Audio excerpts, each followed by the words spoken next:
Hamas को हराना नामुमकिन, तेल अवीव में सीरियल धमाके।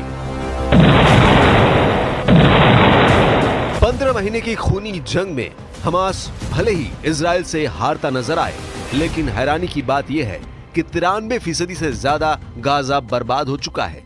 लेकिन उसके बाद भी हमास हार मानने को तैयार नहीं है। हम आपको आज ये दिखाने जा रहे हैं कि अभी भी इजराइल पर सीधे आतंकी हमले हो रहे हैं, जिसमें हमास का हाथ होने का दावा किया जा रहा है। हैरानी की बात तो ये है कि जो इजराइल हमास के सफाई का दावा कर रहा है, वो उस इजराइल की आर्थिक राजधानी तेल अवीव में भीषण सीरियल धमाके हुए हैं, जिसने इजराइल के दावों की पोल खोल कर रख दी है। हम आपको दिखाने जा रहे हैं कि कैसे हमास का पूरी तरह से सफाया करना अब मुश्किल होता जा रहा है। साथ ही हम आपको दिखाएंगे कि क्यों दावा किया जा रहा है कि हमास भी हिजबुल्लाह की तरह एक बार फिर से गाजा पर कब्जा कर सकता है।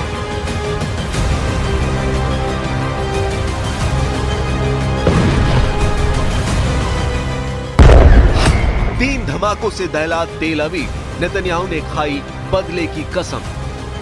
इजराइल की आर्थिक राजधानी कहे जाने वाले तेल अवीव शहर की ये तस्वीरें साबित करती हैं कि ना तो हमास का पूरी तरह से सफाया हुआ है और न ही इजराइल के दुश्मनों ने हार मानी है।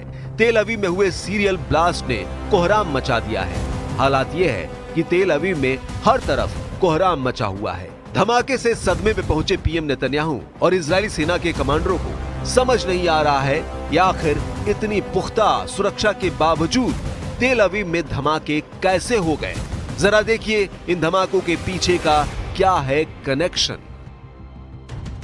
בסביבות השעה 8:30 בערב התקבלו מספר הודעות על פיצוץ באזור חניון דן, רחוב העמל, אזור תעשייה בת ים. כוחות כב"ה שהגיעו למקום התחינו בתמונת מצב ראשונית אוטובוס מפרקי מונע דיזל שבוער כולו, כאשר בסמוך אליו יש רכב שככל הנראה ישנם פגיעות של הדף המרמזות ככל הנראה על איזה פיצוץ שאירע כאן. तेल अवीव के दक्षिण में बट याम में 3 बसों में विस्फोट हुआ है, जिसके बारे में इजरायली पुलिस का कहना है कि यह एक संदिग्ध आतंकवादी हमला है। इसके अलावा 2 और बसों में फिट किया हुआ डिवाइस नहीं फटा।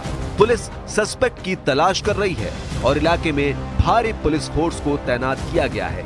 इजरायली मीडिया रिपोर्ट्स के मुताबिक परिवहन मंत्री मिरी रेगेव ने देश में सभी बसों, ट्रेनों और हल्की रेलगाड़ियों को रोक दिया है ताकि विस्फोटक उपकरणों की जांच की जा सके। सोशल मीडिया पर वायरल हो रही फुटेज में देखा जा सकता है कि पार्किंग लॉट में खड़ी हुई बस जल रही है और भारी मात्रा में धुआं आसमान में फैला हुआ है। स्थानीय मीडिया के मुताबिक विस्फोटकों का वजन 5 किलोग्राम था, जिन पर लिखा था तुलकारेम से बदला। हम आपको बता दें कि ये एक तरह का संदर्भ था उन ऑपरेशंस का जो इजरायली सेना ने वेस्ट बैंक में चलाया हुआ है। תוצאות הפיגוע החמורים אתמול מול אוכלוסייה אזרחית לא ירתיעו אותנו. אנחנו נמצאים במלחמה נגד הטרור האסלאמי הקיצוני, ואנחנו ננצח כאן ובעזה ובכל מקום, ונשמיד את חוטפי ורוצחי התינוקות של החמאס. עם טרור לא מתפשרים, טרור מחסלים. हमास का हिजबुल्लाह फॉर्मूला, गाजा पर फिर कब्जा।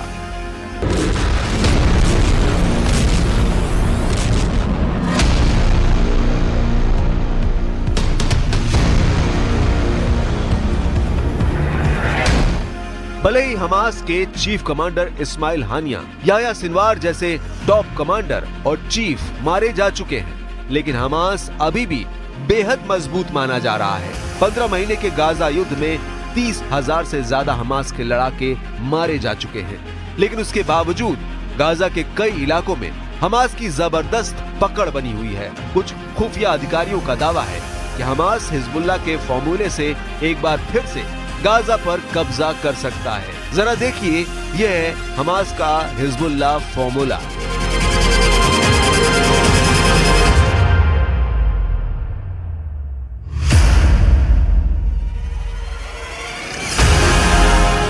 इजराइल पर हमला करके दुनिया के सामने अपना क्रूर चेहरा दिखलाने वाले गाजा के चरमपंथी संगठन हमास ने गाजा को लेकर खतरनाक प्लान बनाया है। हमास की योजना गाजा पर उसी तरह शासन करने की है जैसे हिजबुल्लाह की लेबनान पर है।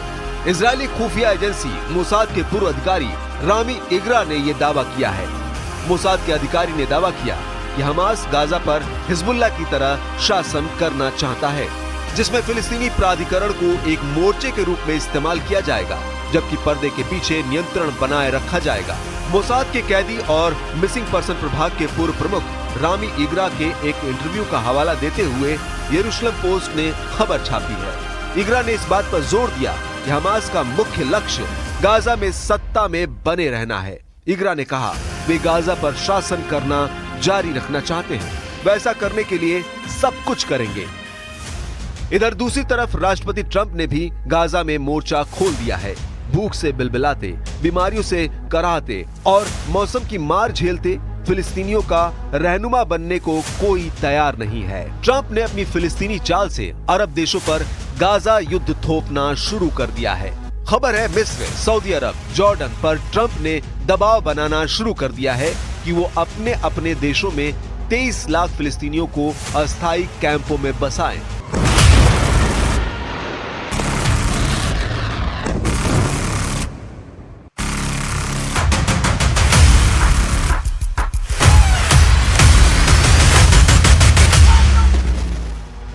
जानकारों का दावा है कि ट्रंप का गाजा प्लान 2 स्टेट समाधान के लिए मौत की घंटी है, जो पूरे अरब में तबाही का कारण बन सकती है। एक्सपर्ट ने चेताते हुए कहा है, ट्रंप ने गाजा पट्टी को खाली करने और यहाँ के लोगों को मिस्र, जॉर्डन और दूसरे अरब देशों में बसाने की बात कही है। ट्रंप का ये प्लान विवादों में घिर गया है। इसका अरब देशों और फिलिस्तीन के साथ दुनिया भर के लोगों ने विरोध किया है। अमेरिका के करीबी जॉर्डन और सऊदी जैसे मुल्क भी इस प्लान को देखकर बौखला गए हैं। ट्रंप के इस फिलिस्तीनी प्लान से अरब देशों में अशांति फैल सकती है। And I know we'll be able to work something. And what you just said about the 2000 is fantastic. It's so beautiful. It's music to my ears. But we're going to be able to work something, and I know we'll be able to work something also with I believe, not 100%, but 99%. We're going to work out something with Egypt. IJ और दूसरे सशस्त्र समूहों के सदस्य हैं। Israel से लगातार लड़ रहे इन लड़ाकों को अपनी जमीन छोड़ने पर मजबूर करने का कोई तरीका अमेरिका के पास नहीं है। अमेरिका अगर फिलिस्तीनियों को गाजा से जबरन हटाने का प्रयास करेगा तो विद्रोह भड़केगा। इससे निपटना कितना मुश्किल होगा उसे वो अफगानिस्तान में देख चुका है। अब देखना होगा, अगर गाजा में अभी भी हमास ताकतवर है तो क्या इजराइल पूरे गाजा से फिलिस्तीनियों को हटा पाएगा या नहीं, क्योंकि हमास ने 15 महीने की जंग में भले ही भारी नुकसान झेला हो, लेकिन अभी भी हमास हिजबुल्लाह के साथ मिलकर इजराइल को कड़ी टक्कर देने की कोशिश में जुटा है।